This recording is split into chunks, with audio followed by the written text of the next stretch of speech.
락항의 거울 단계. 락항의 정신분석학에서 거울 단계는 인간의 주체성과 자아의 형성을 이해하는 데 핵심적인 개념입니다.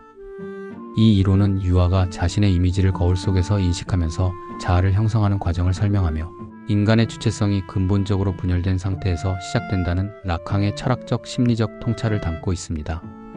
거울 단계는 락항의 초기 이론에서 중요한 위치를 차지하며 상상계와 관련된 주요 개념으로 이후 상징계와 실제계로 이어지는 그의 이론적 틀의 기초를 제공합니다. 자아 형성 이해. 거울 단계는 유아가 자신의 이미지를 인식하며 자아 형성 과정을 설명합니다. 이는 인간의 정체성과 주체성 발달의 기초를 이해하는 데 중요합니다. 타자와의 관계. 거울 단계는 타자의 시선과 이미지를 통해 자아가 구성된다는 점을 강조합니다. 이는 사회적 상호작용과 정체성 형성에서 타자의 역할에 대한 통찰을 제공합니다. 심리적 문화적 분석. 이 개념은 심리학, 철학, 문화 이론 등에서 자아, 욕망, 젠더, 권력 등의 문제를 분석하는 데 활용됩니다.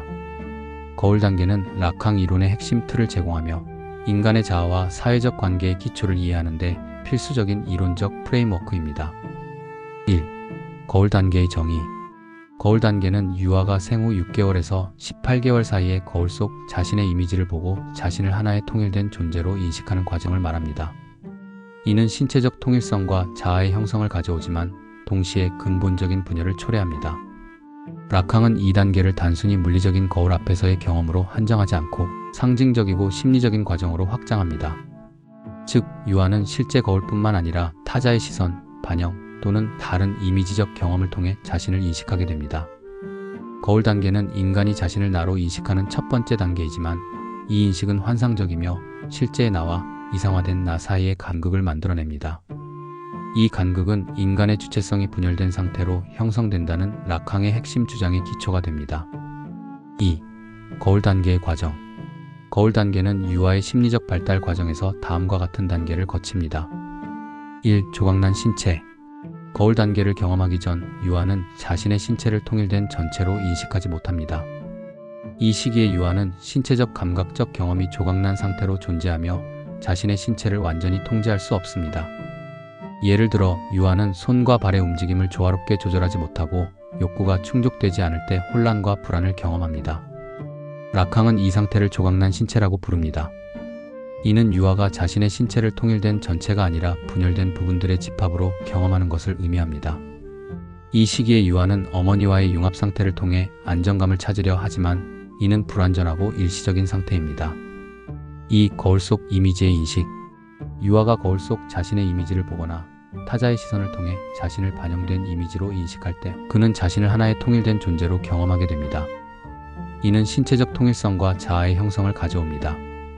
예를 들어 유아가 거울 속에서 자신의 모습을 보고 미소를 짓거나 손을 흔드는 행동은 그가 자신의 이미지를 나로 인식하고 있음을 보여줍니다. 이 과정에서 유아는 자신의 신체를 조각난 부분들이 아니라 전체 통합된 이미지로 보게 됩니다. 그러나 이 통일성은 환상적입니다. 왜냐하면 거울 속 이미지는 실제의 나와는 다른 이상화된 이미지이기 때문입니다. 거울 속 이미지는 유아가 실제로 경험하는 신체적 불완전성과는 달리 완전하고 통제된 모습으로 보입니다. 3. 자아의 형성과 분열. 거울 단계에서 유아는 자신의 이미지를 통해 자아를 형성합니다. 이는 유아가 자신을 나로 인식하고 타자와 구분되는 독립적인 존재로 경험하는 첫 번째 단계입니다. 그러나 이 자아는 근본적으로 분열된 상태에서 형성됩니다. 왜냐하면 거울 속 이미지는 실제의 나와는 다른 이상화된 이미지이기 때문입니다. 이로 인해 유아는 내가 보는 나와 실제의 나 사이의 간극을 경험하게 됩니다.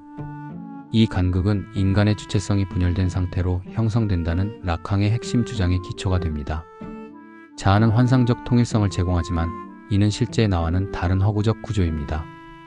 3. 거울 단계의 심리적 철학적 함의. 거울 단계는 단순히 유아기의 발달 과정을 설명하는 데 그치지 않고 인간의 주체성과 욕망의 구조를 이해하는 데 중요한 통찰을 제공합니다. 1. 자아의 환상적 성격. 락항은 거울 단계를 통해 형성된 자아가 본질에서 환상적이라고 봅니다. 자아는 거울 속 이미지와의 동일시를 통해 형성되지만 이는 실제의 나와는 다른 이상화된 이미지에 기반합니다.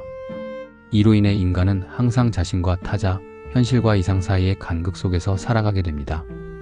자아는 통일성과 안정성을 제공하는 환상적 구조이지만 이는 근본적으로 불완전하고 불안정한 상태입니다. 2. 자기애와 타자와의 관계. 거울 단계는 자기의 기초를 제공합니다. 유아는 거울 속 이미지를 사랑하고 이를 통해 자신을 이상화된 존재로 경험합니다. 이는 인간이 자신을 사랑하고 욕망하는 근본적인 자기애적 구조를 형성합니다. 그러나 이 자기애는 타자와의 관계를 통해 형성됩니다. 유아는 거울 속 이미지를 타자의 시선을 통해 인식하며 이는 인간의 주체성이 본질에서 타자의 의존적임을 보여줍니다. 즉, 나는 결코 독립적인 존재가 아니라 타자와의 관계 속에서 형성됩니다. 3. 분열된 주체의 기원. 거울 단계는 라캉의 분열된 주체 개념에 있어 기초를 제공합니다. 유아는 거울 단계를 통해 자아를 형성하지만 이는 환상적 통일일 뿐입니다. 실제의 나는 여전히 분열된 신체적 경험과 불완전성 속에 존재하며 이는 주체의 근본적인 분열을 초래합니다. 이 분열은 이후 상징계로의 진입을 통해 더욱 심화합니다. 상징계에서 주체는 언어를 통해 자신을 표현하지만 언어는 본질에서 결핍을 내포하고 있으며 이는 주체의 분열을 연구합니다. 4. 거울 단계와 상상계. 거울 단계는 라캉의 세 가지 차원인 상상계, 상징계, 실제계 중 상상계와 밀접하게 연관됩니다. 1. 상상계의 특징. 상상계는 이미지, 감각, 동일시를 통해 세계를 경험하는 차원입니다. 거울 단계는 상상계의 핵심적인 과정으로 유아가 자신을 이미지로 인식하고 타자와의 동일시를 통해 자아를 형성하는 단계를 설명합니다. 상상계는 자기애적이고 환상적인 차원으로 주체는 자신과 타자를 구분하지 못하며 세계를 이미지와 감각을 통해 경험합니다. 2. 상상계에서 상징계로의 전환. 거울 단계는 상상계에서 상징계로의 전환을 준비하는 단계입니다. 상징계는 언어, 법, 사회적 규범 등 상징적 질서가 지배하는 차원으로 주체는 상징계로 진입함으로써 사회적 존재로 거듭납니다. 그러나 상징계로의 진입은 주체의 분열을 더욱 심화시킵니다. 언어는 본질에서 결핍을 내포하고 있으며 이는 주체가 자신의 욕망이나 실제를 완전히 표현할 수 없음을 의미합니다. 이로 인해 주체는 내가 말하는 나와 내가 말할 수 없는 나 사이에서 분열됩니다. 5. 거울 단계의 일상적 예시. 거울 단계는 유아기에만 국한되지 않고 성인의 삶에서도 다양한 형태로 나타납니다. 1. 소셜미디어와 자아 이미지. 현대사회에서 소셜미디어는 거울 단계의 현대적 변형으로 볼 수 있습니다. 사람들은 소셜미디어에서 자신의 이미지를 이상화된 형태로 제시하며 타자의 시선을 통해 자신을 인식합니다. 이는 거울 단계에서 유아가 거울 속 이미지를 통해 자아를 형성하는 과정과 유사합니다. 그러나 이 과정은 환상적이며 실제의 나와 이상화된 나 사이의 간극을 만들어냅니다. 예를 들어 소셜미디어에서 완벽한 삶을 연출하는 사람은 실제로는 불완전성과 불안을 경험할 수 있습니다.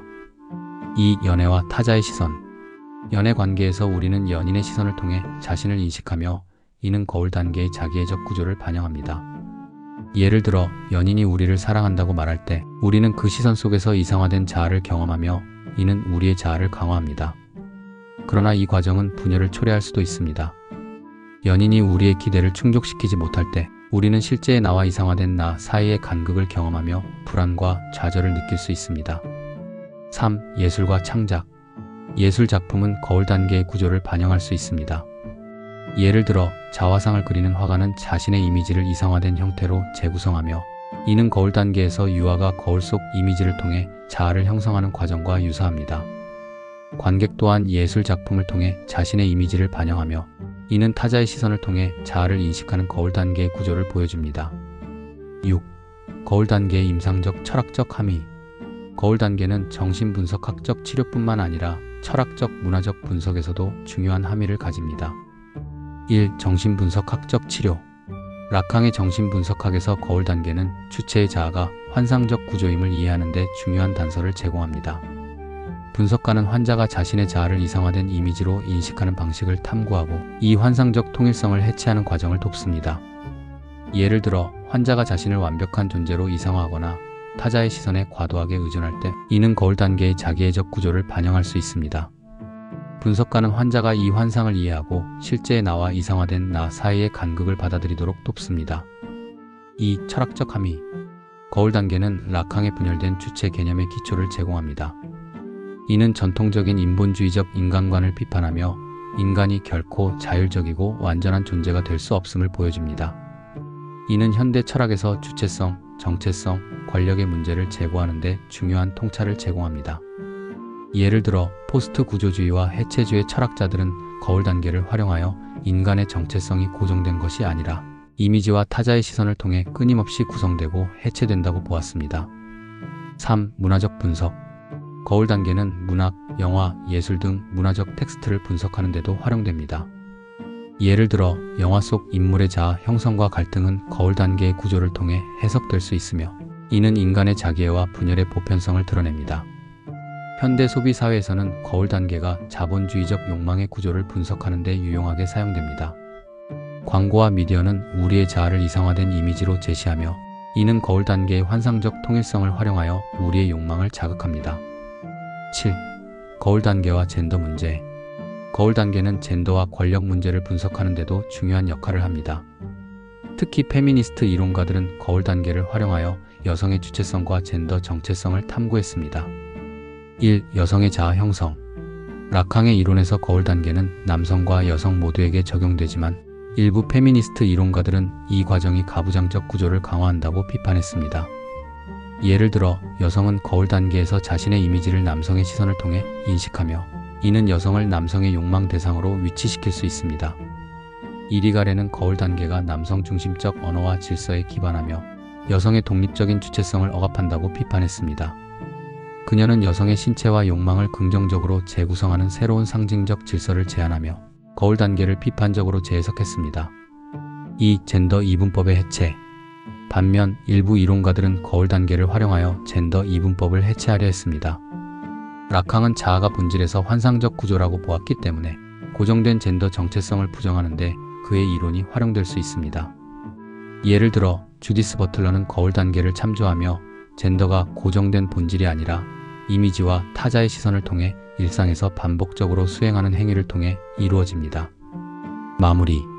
라캉의 거울 단계는 유아가 자신의 이미지를 통해 자아를 형성하는 과정을 설명하며 인간의 주체성이 근본적으로 분열된 상태에서 시작된다는 통찰을 제공합니다.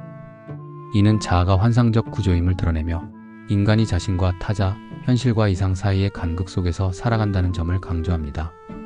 거울 단계는 정신분석학적 치료, 철학적 분석, 문화적 텍스트 등 다양한 영역에서 활용되며 인간의 주체성과 욕망의 구조를 이해하는 데 중요한 단서를 제공합니다.